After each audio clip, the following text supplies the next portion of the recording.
As Coach settles in, we'll start with Paul.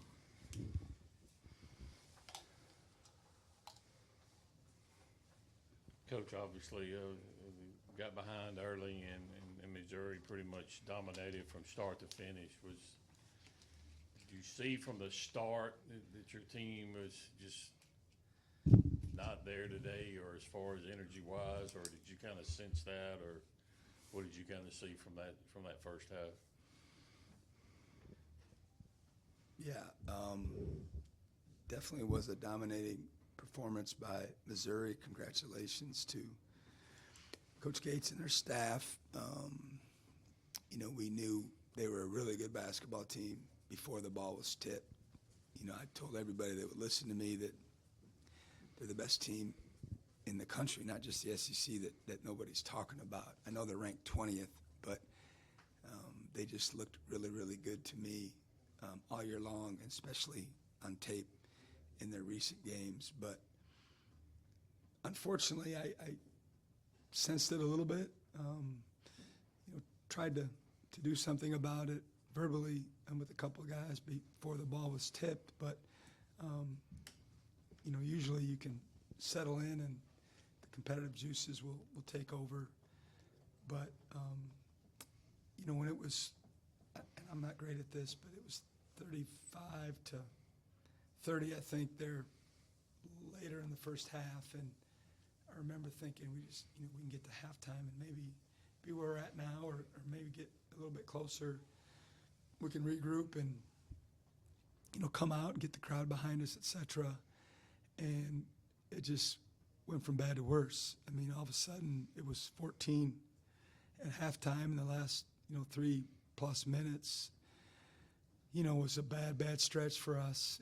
It just took the wind out of the crowd sails. It certainly, at halftime you're doing what you can do to try to get them, to understand there's a lot of basketball left, and we're going to have to really take it, segment by segment. Can't get it back all at once, and that was, we started that way. I think we cut it to 10, and then it was just downhill after that. We'll go to Jacob to Coach's right front row. Coach, Missouri hits 15 threes, some contested, some open. Kind of what were they doing on the perimeter to give y'all guys trouble? Yeah, it's the third, home loss that we've had this year that's been the tail of the tape. 16, 15, and 15, and efficient doing it, not with a bunch of attempts. So we're going to have to really break it down as a staff and kind of go backwards a little bit to change some things, because it's not working. It's not a one-off. It's been consistent, and there's a lot of teams in this league that are capable of shooting the basketball like that. How I don't believe in they just made shots. Sometimes they make a shot or two, but not 15 of them. That way we have something to do with that, and we're going to have to try to fix that ASAP. We'll go Benjamin to Coach's right, and then we'll go back to Jacob. You were talking yesterday about how Missouri likes to trap and send extra defenders at the ball, and it seemed like especially early in the game, you guys offensively struggled a bit to pick that up. So what did you see from them in terms of just how you responded to the pressure that they brought? Yeah, it wasn't a surprise. Unfortunately, some of the execution on the court looked surprised. Josh gets doubled quite a bit, and by this point in his career, he needs to understand that, and equally important, the other four guys in the court need to understand and what their responsibility is when that happens in terms of outlets and short rolls, and attacking when you have an advantage. If you can get the ball cleanly out of the trap that we knew that they would employ. And you're right, we struggled early on the offensive end of handling that, 2 on the ball, and they did it to a couple others as well. I remember Cam getting trapped, I think maybe the first or second play of the game after Josh did, and we had a bad turnover there. We survived the first one, and certainly that was a big part of their game plan, and it threw us off. Coach, Josh is the only guard to score over 6 points in this game. I know you have plenty of capable scorers at the guard position. What do you need to do to kind of get those guys going moving forward?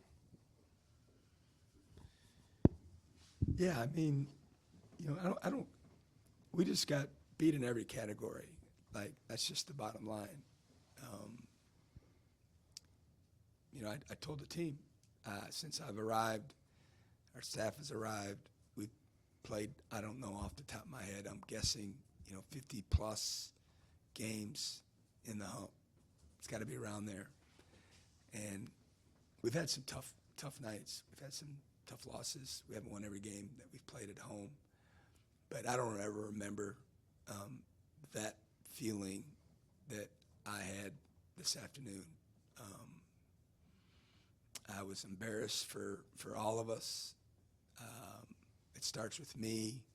It's my responsibility to have the pulse and get them ready to go, either via game planning or just motored up and motivated. And obviously, we weren't.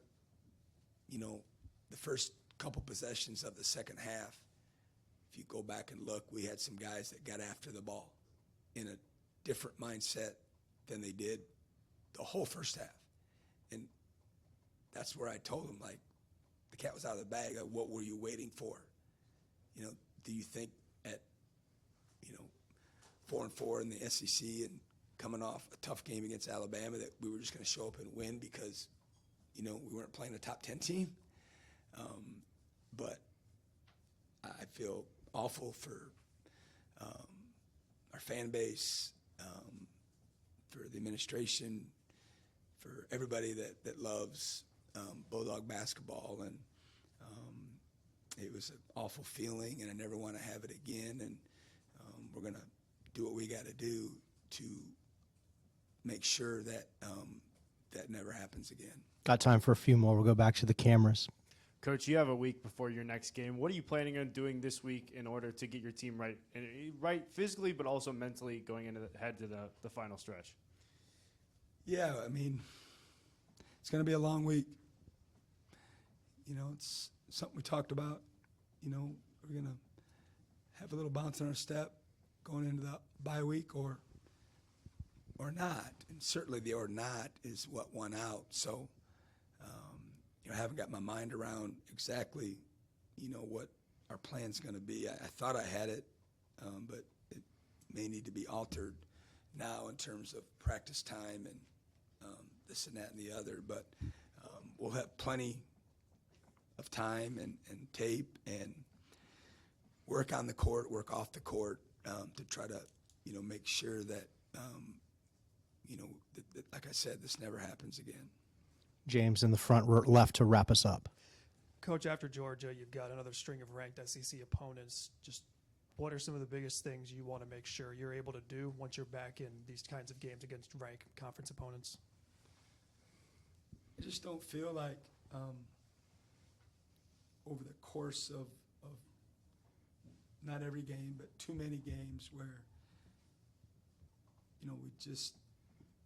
we're not playing the way we need to play on both ends. It's always started with defense and rebounding and toughness. And, in this league where there's very, very small margin of error, you take your foot off the gas and everybody's going to take advantage of it. We've been able to do that to other teams too. But we've just got to understand that, we have a, margin of error that's small regardless. We've got deficiencies. Most of the teams do. They're all really, really good, but they do. And we've got to play to our strengths and understand what our strengths and weaknesses are. And I've got to figure out, how to get us in better position so we can have more success. All right. We'll see you Thursday.